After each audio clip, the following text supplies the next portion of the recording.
This is the Greg Bedard Patriots Podcast with Nick Cattles.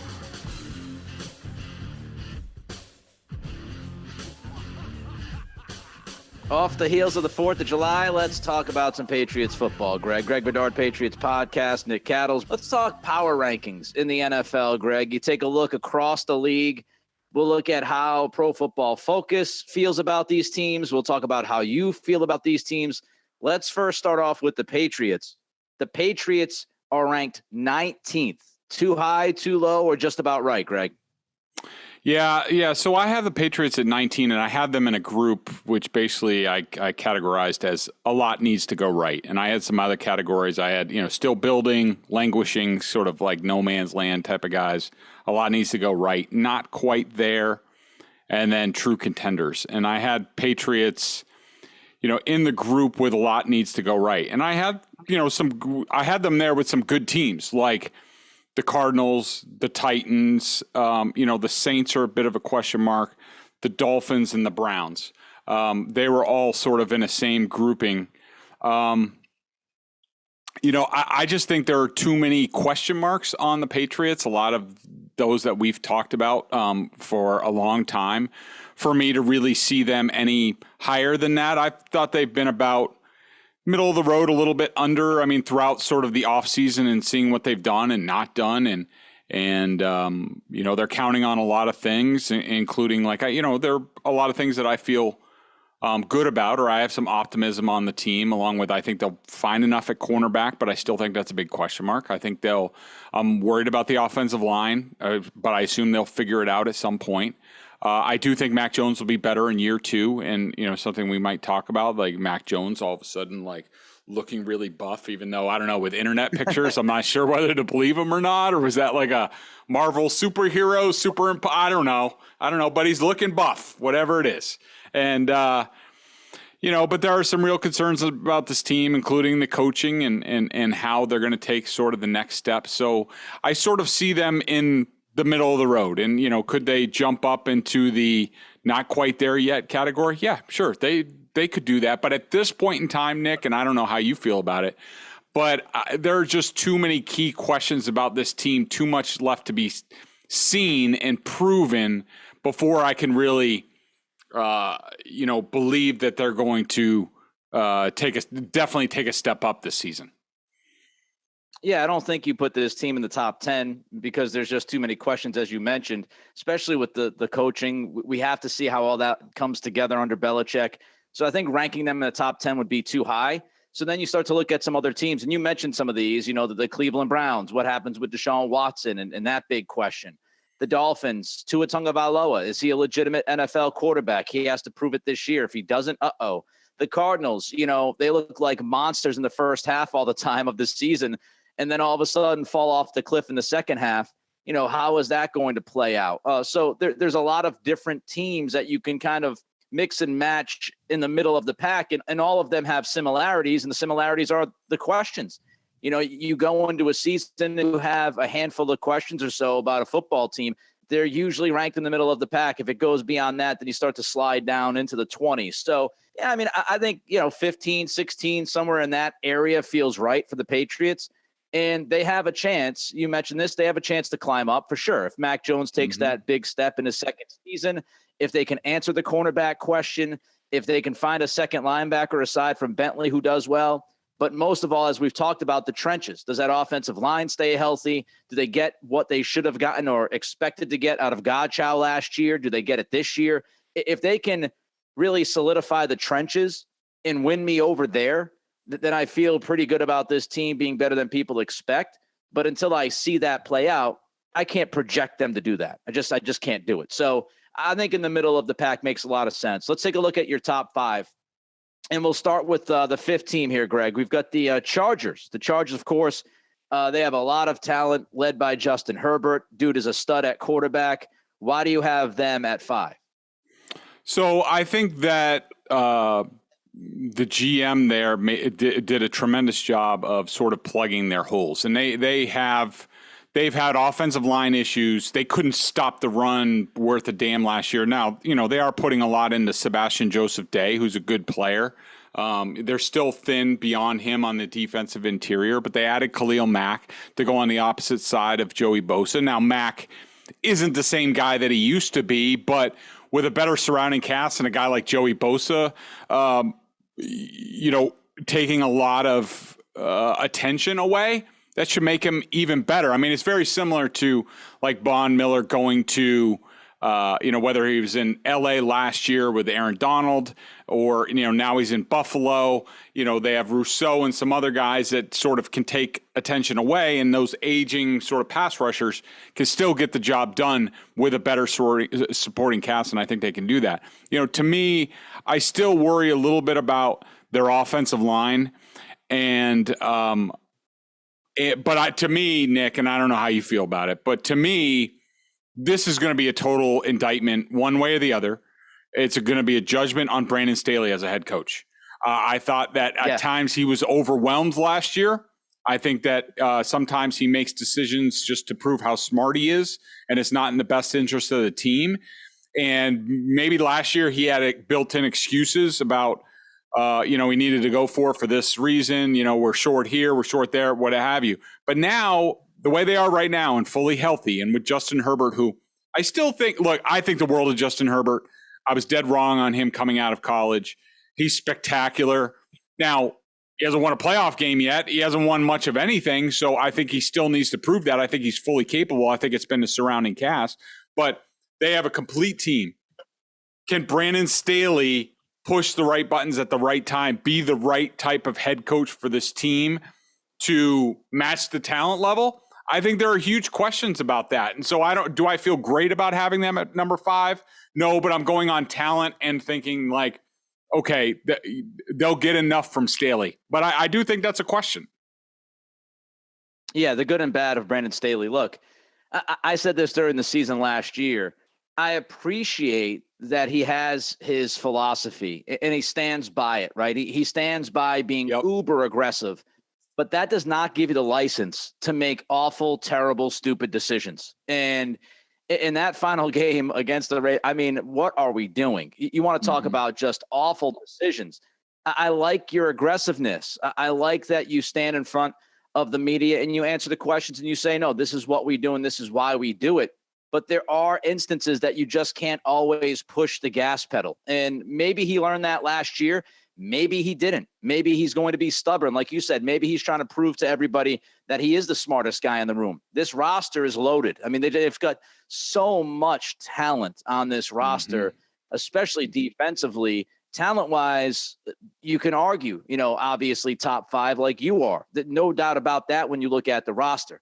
The interesting part about this, and we'll continue the conversation as we get into some other teams here in your top 5, but the AFC, man, and that's another reason why you could look at the Patriots being in the middle of the pack. The AFC is so freaking deep. The AFC West is so ridiculous. It's going to be tough for, these AFC teams to win 12 games this year. Going 12-5 in this conference, you want to throw a parade. It's going to be a very difficult, challenging season, especially in the AFC West, which leads us to our 4th team, because you've got 2 teams in your top 5 out of that division, and the 4th team on your power rankings, Patrick Mahomes and the Kansas City Chiefs. Yeah, and number 6 is the Broncos. So 3 AFC West teams in a row in the top 6. I have the Chiefs at number 4. They obviously have some losses. They lost Tyreek Hill. They've always been a little bit thin on the pass rush, and they lost Honey Badger in the secondary, so they've had some losses. But I do think there's enough there, and they've brought in enough pieces that they'll be fine, and they will definitely compete. My question is, how good is Patrick Mahomes now? Because ever since his foot injury 2 years ago, in the middle of the season 2 years ago, I don't think he's been the same quarterback. I think he's fallen into very bad habits. I don't think he played well in the playoffs last year. They were lucky to emerge against the Bills with a victory. They should have lost that game. I think that Mahomes has fallen into some terrible mechanical habits. He doesn't stay with the play anymore. He's freelancing a little bit too much, sort of like Russell Wilson at times in his career. And I just think, and it's always going to be a balance. And we've talked about it before. The guys who are athletic and who can make plays off schedule, Aaron Rodgers, Josh Allen, guys like that. How do you balance being, a pocket quarterback and making plays? And sometimes it's a very fine line, and sometimes it's to the detriment of their team. And I think last year I thought Mahomes was too quick to leave the pocket and didn't stay with plays long enough. And I thought it hurt his team at times. But observing Patrick Mahomes over his young career, he's the type of guy who's not going to rest on his laurels, who's going to realize his shortcomings from last year, I would hope. And if he revamps himself and is back to pre-injury Patrick Mahomes, then the sky's the limit for this team. But until I know that he's back to his old self, I have questions about the ceiling for this Chiefs team. I thought he was better in the second half last year than he was in the first half. I thought he was very careless in the first half, and he had a stretch of games, 3 or 4 games, where he just wasn't good, which was kind of crazy because he's Patrick Mahomes. And, to see him struggle the way he did, everybody was kind of looking at last year in a vacuum in that first half. I never did. If you go back, Greg, and I know some of these statistics can get weird and all of that, but when you go back to the year before, right, the year prior, you look at 2020, I think Mahomes led the league in passes that should have been picked. I think he threw like 13 or 14 passes that should have been picked, and they were just dropped, like hitting dudes in the chest. So when you go back to 2020, you're right. That foot injury and all of that, you need to go back to 2 years ago. And he made a lot of mistakes and got away with them 2 years ago. The beginning of last year, he wasn't getting away with those mistakes. Guys were picking him off, and the numbers were showing it. So I thought people were reacting to the numbers instead of the play. He struggled for a decent stretch there. With that said, I do think he got better in the second half. What fascinates me about this team is offensively, you trade Tyreek Hill, and Hill is so unique to this offense and what he can do. And you talked about it, Greg, the ability to extend the play by Mahomes. He and Hill were almost always on the same page, where if something broke down, if you give Hill enough time, he's going to find the right spot in the defense. He's going to make a play. Do they have that guy? Marquez Valdez-Scantling never really reached his ceiling in Green Bay. You've got McCole Hardman, who's never really proven. A lot of people were high on him when he came out in the second round a few years ago. He really hasn't been that guy. Juju Smith-Schuster is somebody who's, he's a possession receiver now. He's not necessarily the big play kind of guy. Josh Gordon, come on. We'll see if he's actually on the field. And then Travis Kelce, I think he's going to be 33. So is Kelce going to start to slow down? There are some questions about that offense. And defensively, they need to hit on the draft. Like if they hit on the draft, then they'll be good, because the two big things that this team has needed defensively is a second pass rusher and a cornerback, another cornerback. And they drafted McDuffie. They drafted Karlaftis. And so they've got those two guys. If those two guys work out, and Sky Moore, if you've got McDuffie on the outside to help out with Snead, who's good. And then they brought in, Justin Reed to replace the Honey Badger. We'll see if that works out for them. But Karlaftis is going to be big because Frank Clark comes and goes. Sometimes he looks like a monster. Sometimes he disappears. They need Karlaftis to make an impact almost right away. So they need to hit on that draft, and they need to make sure that they can somehow, some way put together an offensive plan that will give production to Mahomes in that passing game without Hill. And the other question, of course, is their running game. Andy just does not run the football enough. He doesn't love running the football. He bails away from it even when it's working. They brought in, Ronald Jones. They've got two decent backs with Jones and CEH out there, Edwards-Helaire. But, he does not, Andy Reid, he doesn't commit to the run. And so at times, I think that's a weakness. If he commits to the run when it's working, that would also help out Mahomes. All right, let's jump to the third team. And, of course, everybody's going to know about this football team in New England. The Tampa Bay Buccaneers, TB12 is back for maybe one more year. You get the Bucs at 3, Greg. Yeah, I mean, you look at their healthy starting lineup, and it's as good as anybody's in the game, across the board from, receivers, offensive line, some question marks at like left guard. You're hoping Kadecki, the rookie, can step in there. A little thin at tight end, I would say, and in the backfield. But I think their secondary is unbelievable. You're looking at, Vita Vea and Akeem Hicks in the middle of their defensive line. If healthy, they're sort of like my dream Patriots scenario inside. New England so bad, I wanted Hicks back. Yeah, and they have Logan Hall that they drafted, who's a darn good, looks like a good young player on film, so he could help out there. But I think the big questions for this team are: can Brady still play at this level, at this high level? At least he has a good supporting cast. He doesn't need to do everything himself, so that will help him. But also, the coaching change. Is Todd Bowles up to the challenge? Is Byron Leftwich ready to do the whole offense himself? Of course, Brady's going to have a huge input. But, when you look at them right now, and they ran into injury problems last year. So, that is definitely on the table. They're a little thin, but if they stay healthy, this is one of the best rosters in the league. Yeah, they're deep. I mean, I just love their linebacker core. When we talk about what we wanted to see out of the Patriots, and the Patriots are like slowly but surely getting there, not at a talent level, but at least on a philosophical level of having athletes at linebacker. I mean, Levante David and Devin White, that 1-2 combination, if you watch them late in the season in the playoffs, those guys consistently making plays sideline to sideline, and they just shut some run games down. They shut some of those easy passes underneath where you might get, 6, 7, 8 yards. You might get 3 yards because those guys are just so quick. And, you got Shaq Barrett out there. They are very, very talented on the front line of this roster. Like you said, the depth, some questions. And I think offensive line wise, they have to stay healthy. If they have any issues on the O-line with health, they're going to run into trouble pretty quickly. They have to stay healthy on the offensive line. If they do, they're as dangerous as anybody. Team number 2, Super Bowl champion, Matthew Stafford and the LA Rams. Greg, you don't have them at 1, you have them at 2. Yeah, I just worry about the Super Bowl hangover a little bit, and it's hard to climb that mountain again. And, look at the Buccaneers last year.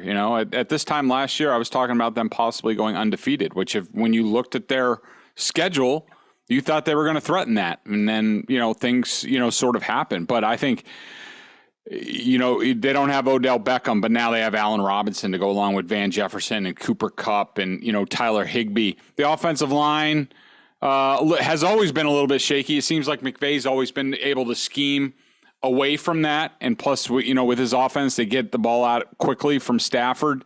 The defense, you worry about their pass rush without Von Miller. Do they have enough, around Aaron Donald to keep the heat off them? They bring in Bobby Wagner. How much does he really have left? How much does he help them? I don't think that's for sure. I love their secondary. I think their secondary is really good. But, I mean, if they can get everyone to buy in again, it's hard not to like the Rams, being there, one of the top teams at the end. Just tells you how difficult it is to go back-to-back in the NFL. The last time we saw it was the Patriots 03-04. Like this, yep. It is so difficult, as you said, Greg, to climb that mountain again. And we get into these cliches, but cliches exist because they're mostly true, right? They pretty much are. And we talk about, battle of attrition, but especially given a 17-game season and now only one team gets the bye, I feel like repeating is that much more difficult given those circumstances. Good point. And so I just think it is going to be tough for them to get back. You hit the questions, you hit the strengths. I would agree with pretty much everything you said. You've got to look at Stafford and say, he proved a lot of people wrong last year. He's always been one of my top 10 or 12 quarterbacks in the league. I always thought he was talented. He was stuck in Detroit with not a lot of talent around him. Obviously, Whitworth moves on. He retires, but Noteboom played really well when he was out last year. So I don't think they're going to have a significant drop-off at left tackle. And I think they're talented enough, and I think McVay's a good enough coach. They'll be in the hunt again. All right, So if the Rams aren't the number one team, if the Chiefs aren't the number one team, if the Bucks aren't the number one team, I'm going to tell you right now, the Packers are not the number one team. Who is Greg's number one team? All right, so the number one team, Greg Bedard's power rankings, the Buffalo Bills. The Buffalo Bills. Yeah, it pained me a little to say it, but I mean, look, I don't think they have a flawless roster. I think you could make an argument that some of the other teams, including the Rams and the Bucks, and maybe even the Chargers, have better frontline talent. Don't have as many roster question marks as the Bills, but I just think they're really good. I mean, bringing in Jamison Crowder to fill out, they got Khalil Shaker in the draft as sort of a replacement for Beasley, who's gone. You question the right side of their line, Ryan Bates, Spencer Brown. I thought Brown was okay last year at right tackle. I think he'll be even better this year, but I do think there's questions there. I love their defensive line. They bring Von Miller in. You figure out between Greg Rousseau, Boogie Basham, AJ Epineza, who's going to be on the opposite side, opposite him. But they have Ed Oliver, Taquan Jones, Jordan Phillips, Tim Settle. Those guys are really good against the run. I don't love their linebackers. And I do think the big question mark for the Bills, and this will go hand in hand with the Patriots, because the Patriots could have had Kaiir Elam at cornerback at 21, traded down. Bills traded up, took him at 22. Now he's their starting cornerback. Could he shift the balance of power and make the Bills even better this year? We'll see. Tre'Davious White is coming back from injury. How good is he going to be? So I think their big question marks are at cornerback, similar to the Patriots. But I think Josh Allen, there has to be, for this group, there has to be just this insatiable hunger this year that usually works really well after what happened last year, what they've been building to. If they don't do it now, they're never going to do it. And Josh Allen, everybody knows how I felt about Josh Allen over the years. I think I've been highly accurate in how I've rated him, and I thought the last 5 or 6 games of last year, plus the playoffs, I thought he went to another level in terms of what he's doing. There is one big weakness in the Bills, or one huge question mark that we will keep for the members question, because some members rightfully called me out on this, and we'll address that in a bit. But if it's not the Bills' year, I don't know if it's ever going to be their year this year. Feels that way. After what happened in the playoffs last year, like you said, that's going to be a big motivation. They've got to make sure that they've got to be totally focused, which I think they will be. And some of the biggest questions that they had on this roster, 2 of the biggest questions, running back and cornerback, that second guy along with White. As you mentioned, they bring in Elam, so they've got to hit with that pick. And they also brought in James Cook. They drafted Cook in the second round of the draft to be, Devin Singletary's running mate back there. They did not get enough out of Zach Moss like they expected to get out of him. So the run game hasn't been as productive as they want it to be. If Cook could be that element in the backfield, it makes their offense that much better and that much tougher. And they're the favorites right now. If you look in a lot of books, they're the favorites. So it'll be a fascinating season to see if they can, everybody is now talking about them. You feel like they've taken the step over the Chiefs and some of the other teams that we discuss all the time, right?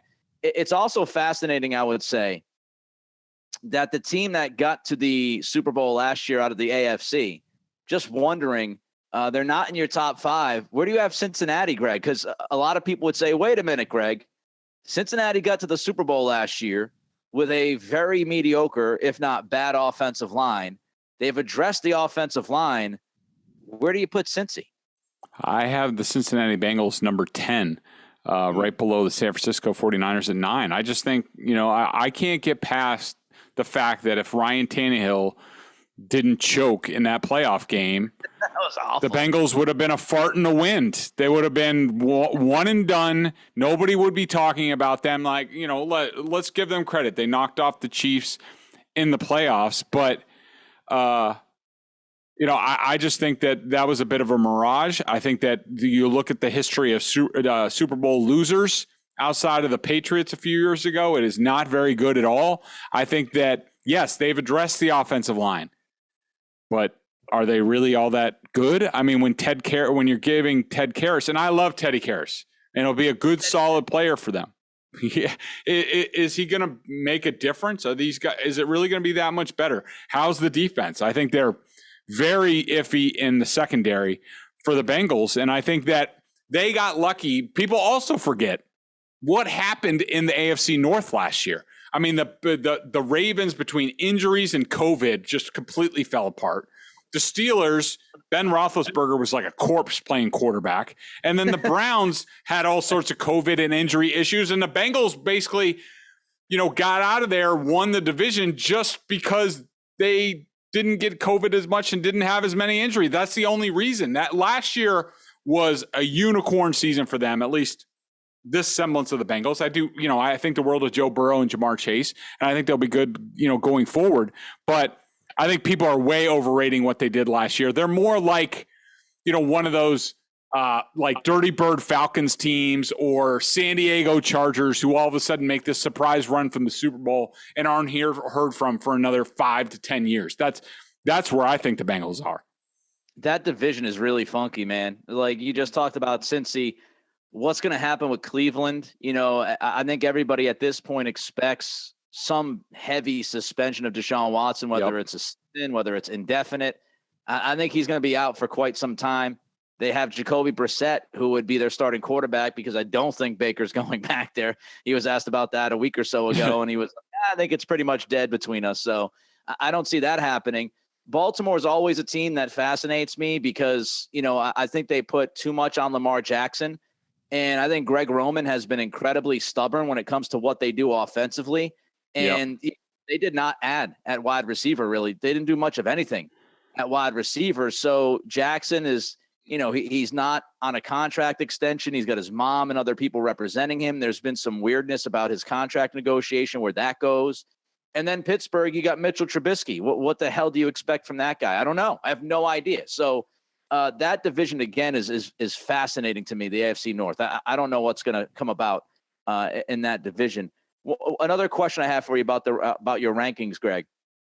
You mentioned the Dolphins are kind of around the Patriots. Did you have the Dolphins ranked ahead of the Patriots or below the Patriots? So I had the Patriots are at 19. I had the Dolphins at 16. And, I just think the Dolphins I think they're very talented. I think their roster is better than the Patriots, but the big question mark is the head coach and the quarterback. I mean, who knows? I mean, it could go one way or the other. I mean, it could be Mike McDaniel and Tua Tagovailoa could make tremendous music together, or it could just not work. I don't know. I just think that Shanahan scheme with Tua and the talent there, and they got the type of guys where just pitch the ball out to Tyreek Hill and he makes a big play. And, they have a ton of weapons. They have a pretty decent running game. They revamped the offensive line. The secondary is awesome on that team. I don't know if they have enough pass rush, but the pieces are there. It's just we have no idea what kind of head coach Mike McDaniel is going to be. I just rank them ahead just because of the talent, pure talent. I could be wrong because, hell, it's the Dolphins. When does anything go right for the Dolphins? I would lean Patriots over Dolphins. I don't think it's a significant margin, but I would lean towards New England because of the things you brought up. I just believe in Mac Jones a heck of a lot more than I believe in Tua. And I have no idea what McDaniel's going to do as head coach, and I kind of trust Bill Belichick, the GOAT. So I would lean towards the Patriots. One last one for you. The team that kind of sticks out in my mind because it's been fascinating. Actually, you know what? I've got two more questions for you. Where do you have Green Bay? So Green Bay was I sort of waffled on them going back and forth, and I actually have them as at number 8 as a true contender. I have 8 teams as true contenders, and I had them right around the 8 to 10 range. And you look at the roster and you think the defense could be really good. Like at all 3 levels, they have impact players that could be really good.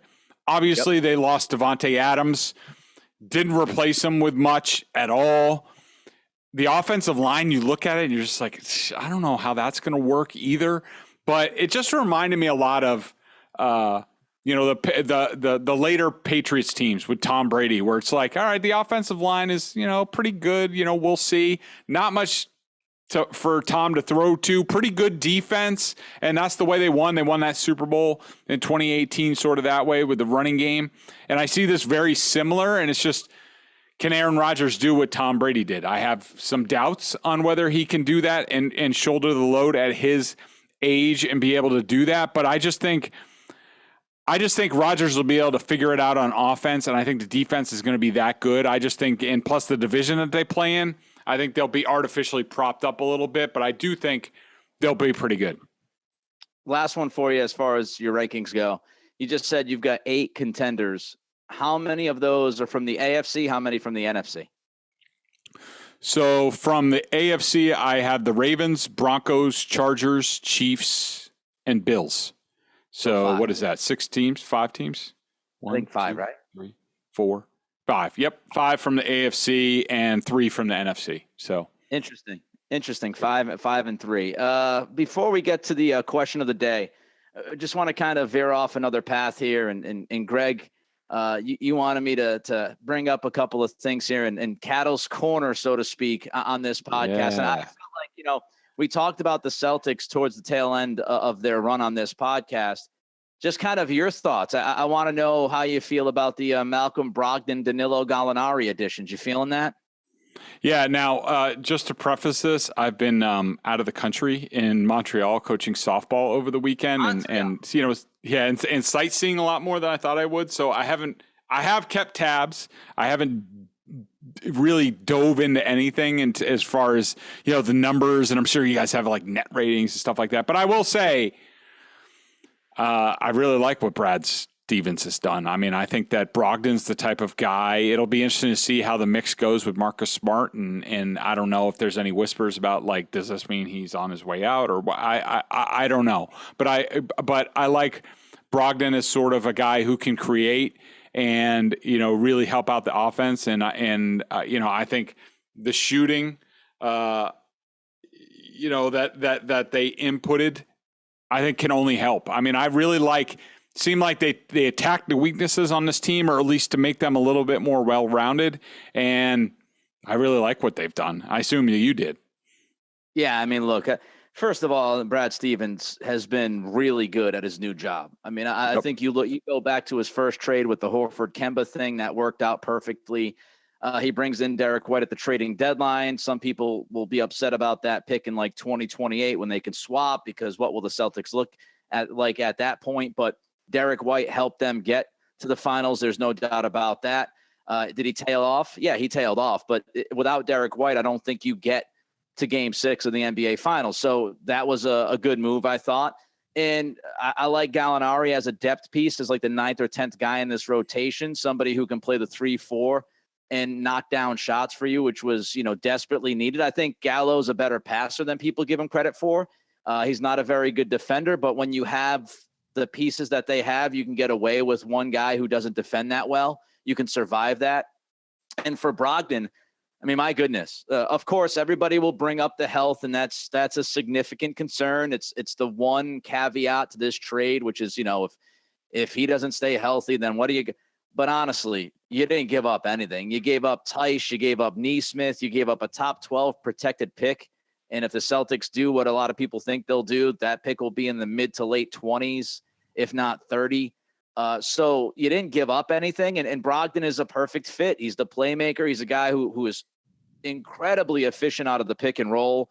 They can run pick and roll offense with Malcolm Brogdon all day long with Tatum and Jaylen Brown and drive teams crazy. I could see Brogdon with the pick and roll with Rob Williams and a bunch of, alley-oop dunks when they're in the game together. He's somebody who shot, 42% in his career, catch and shoot threes.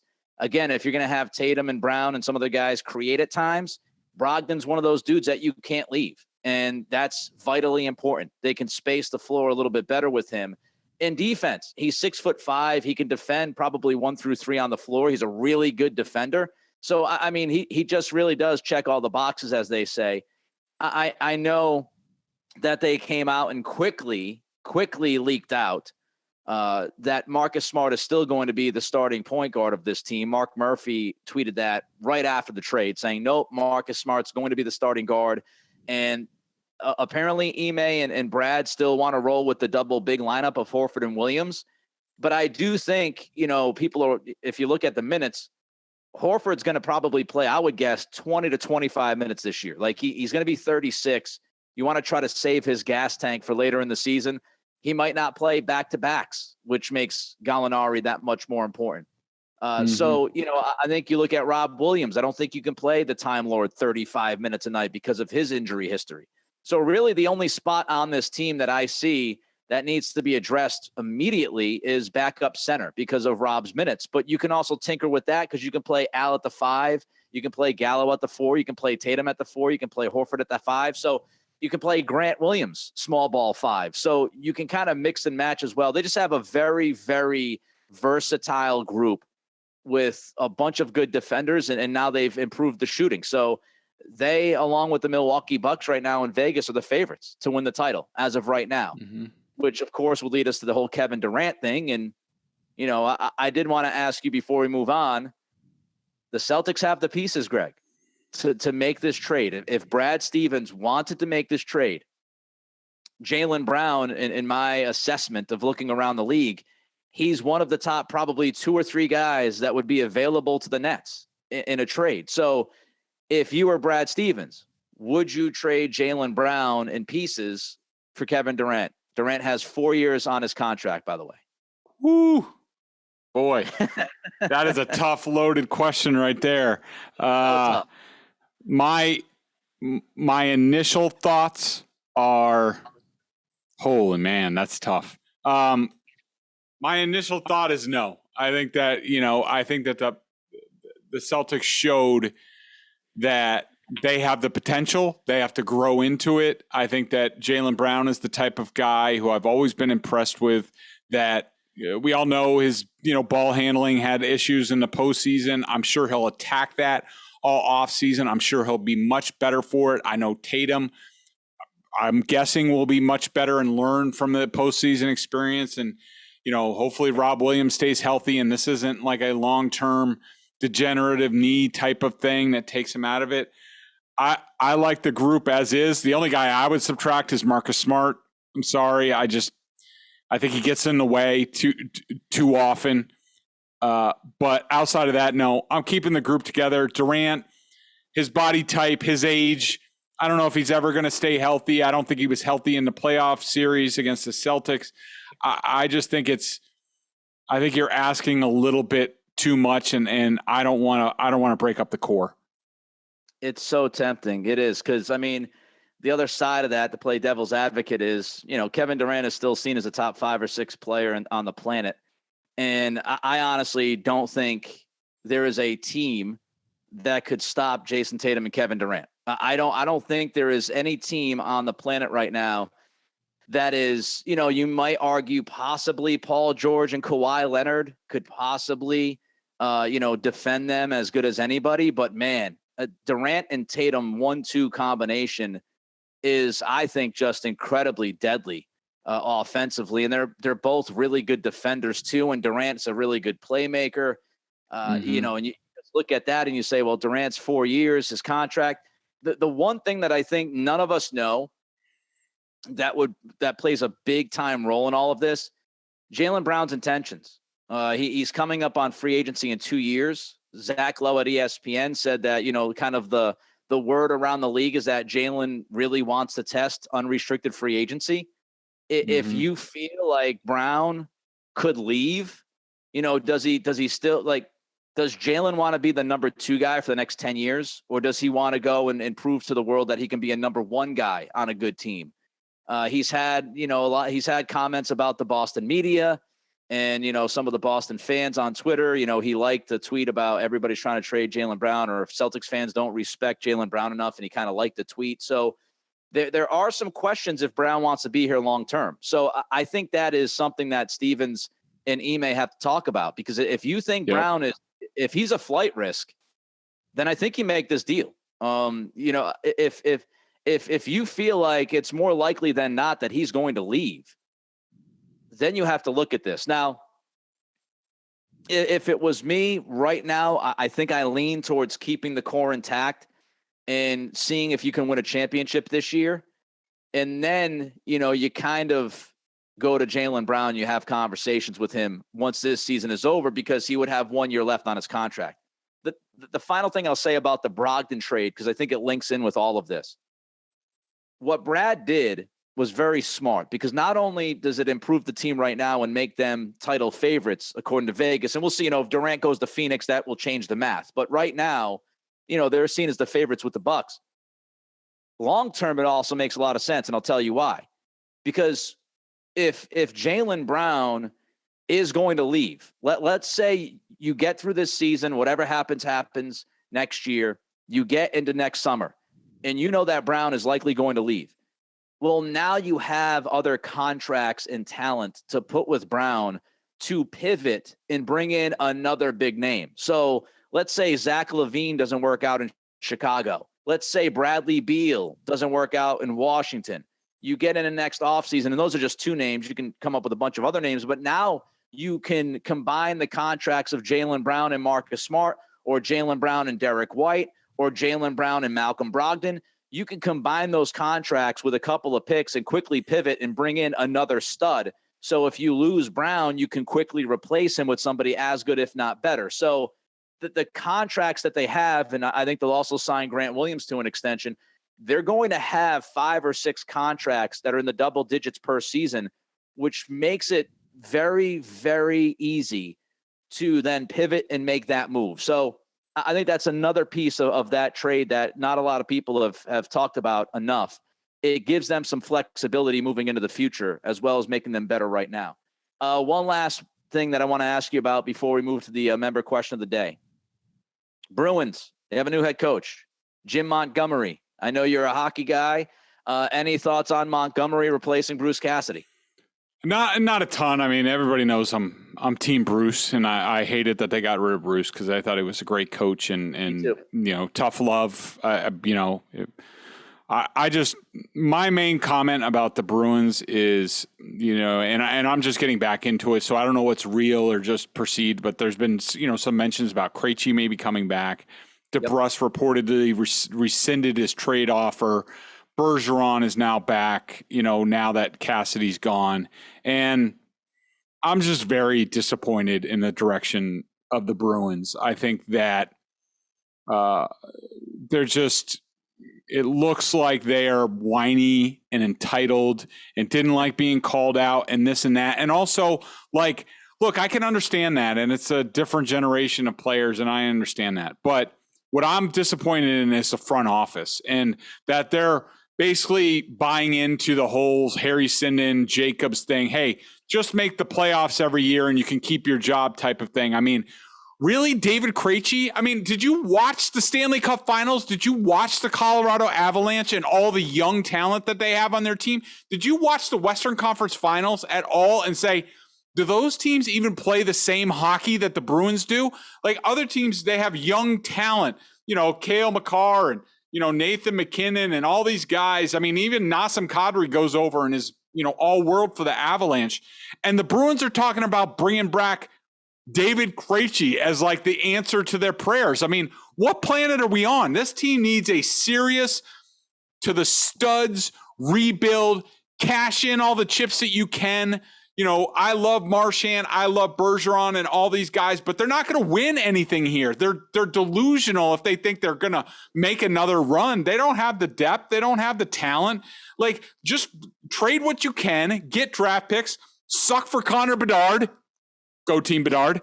And, hope that you land them in the lottery or what have you, and just start over, because they're not going to build around McAvoy and Swayman and Pasternak. Maybe you could probably get a haul for Pasternak, but bringing back 30-something-year-old guys. God, what are they doing? I'm just so disappointed. I think defensively they'll be fine with their pairings. They've got some talent there. But, like you're saying, offensively, they need to get younger. They need to get better. And that's the whole question I have with the Sweeney thing. Look, Jim Montgomery, fine. He's a respected coach. People think he's a really good coach. He had some personal demons and battles that he reportedly has gotten through. So good for him. And a lot of people believe he deserves a second chance. And for people, questioning that, let's not forget when Bruce Cassidy was hired, a lot of questions about, does he deserve a second chance? Because some of the stuff that he did when he was a coach, right? There were a lot of talks about how he handled some of the players. And so, Bruce came in and obviously was the right choice and proved to people he deserved that next chance. And now he'll go out to Vegas and do what he's got to do. And I think he'll be really good, of course, because I think he's a really good coach. But like Montgomery's a player's coach. And I think you get that feel, like you said, with the DeBrusque stuff and the Krejci stuff. People apparently like to play for this guy. And he's a little bit softer to the players than Cassidy was. And that's obviously the change there. But, when you talk about philosophy, I agree with you. They've got to get younger. They've got to start rebuilding this thing. And look, I think Sweeney, he's had his strong points. Okay. Like overall trades, he's done a pretty good job. When you look at all the deals that he's made, he's done a pretty good job. And when you look at extensions with guys that, are on the team, some of the deals that he's been able to work, really good team friendly deals for the most part. So he's done well with that. The one thing that he has consistently swung and missed on for the most part, they've got one or two, highly rated prospects right now, is his drafting and how he handles the young talent. And so they're putting all of their trust in this Cam Neely, Don Sweeney front office and saying, we are going to trust these guys to help rebuild this team on the fly. And like you said, do they even want to rebuild the team on the fly? Or are they just, let's bring back Krejci and then we're good to go? And Krejci's, I don't know, mid-30s. So we'll see. Tim Thomas busy? It has not been a great offseason for the Bruins, needless to say. I mean, it has not been very good. Marchand's out for 6 months. McAvoy's out for 6 months. The firing of Cassidy. We'll see if they put the pieces together. But, man, oh, man, it doesn't make you feel great about it. All right, let's move on to the member question of the day. BSJ $39.99 on the annual plan. Top-notch analysis of all the Boston pro sports teams. Also, you get analysis from Bedard, of course. Coaches, film, direct access to him in weekly chats. Greg, members rightly question why you're not mentioning Brian Daboll, the loss for the Bills, but you always mention Josh McDaniels leaving the Patriots. What's going on with that? So, at BSJ, we're accountable to our members, and I get in there in the comments, and I will after reading some of them today, and point out absolutely fair criticism. To point that out, and I'm glad our members did, and we have very smart members and a very smart comment section on our site, for this reason. Yeah, they're absolutely right. That is one of the big sort of question marks about the Bills, is that Brian Daboll is gone. I've for years said that I thought that he propped up Josh Allen a little bit more. I do think that was the case until about the last 6 games of last year, when I thought Josh Allen matured into an elite quarterback, took the next step. There is one big difference though in Buffalo and New England in terms of succeeding, great game planners, great play callers, guys who have propped up younger quarterbacks. The Bills are going to Ken Dorsey, who has been an understudy for years, has been the quarterback's coach. He has learned under Brian Daboll. And the Patriots are going to Matt Patricia and Joe Judge. So, look, I don't know. Ken Dorsey could be terrible. He could, when it comes to play calling, he could, choke and just be really bad. Maybe not a great game planner. But at least I have more confidence. I mean, he's been an offensive coordinator before, college quarterback at University of Miami, pro quarterback, understudied at Daboll compared to what the Patriots have. I feel better that the Bills at least have a semblance of a transition from one guy to the other, where I think the Patriots are just they're going on faith with two guys who have defensive and special teams backgrounds, and I just think the Bills have a much better chance of success than the Patriots, and so that's why I didn't mention it, but I should have, because it is a question mark. You feel better about the process, pretty much, in Buffalo than the process that unfolded in New England. Doesn't mean it's going to work. No, it doesn't, but we'll see. He's Greg. I am Nick. Hopefully all of you had a great, safe, fun 4th of July. We will be back next week. Greg Bedard Patriots Podcast with Nick Cattle.